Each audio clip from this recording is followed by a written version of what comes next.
Hi, my name's Bryna and I'm from Teledyne Labs, and in this video I'm going to be telling you all about dissolving your samples up for preparative HPLC using our AccuPrep.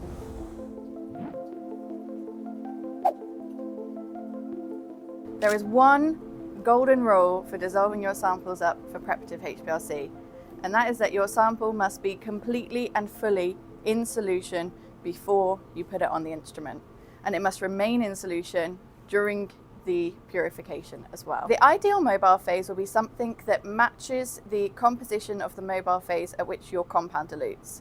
So what I mean by this is if your compound elutes early, where there's a higher percentage of water, you should be dissolving your sample in mostly water, like an 80-20 water acetonitrile mixture. So if you don't do this, what happens is that you create this microenvironment where part of your compound is still in your sample diluent while some of it is in your mobile phase, which then causes your peak to look like it's splitting on your chromatogram. If your sample is still not soluble, you can try using DMSO to dissolve your sample.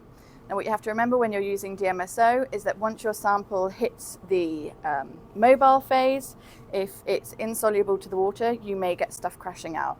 So I recommend pre-dissolving in a small amount of DMSO and then adding in water to make sure that it's not going to crash out. If you are using DMSO and you're running at a low wavelength, you will see a DMSO response on your chromatogram, which may then mask some of your peaks or impurities, which isn't always going to be an issue, but just something to be aware of. Another thing to know about using DMSO, when you scale up your injections, you may see your peak shift to a slightly earlier retention time.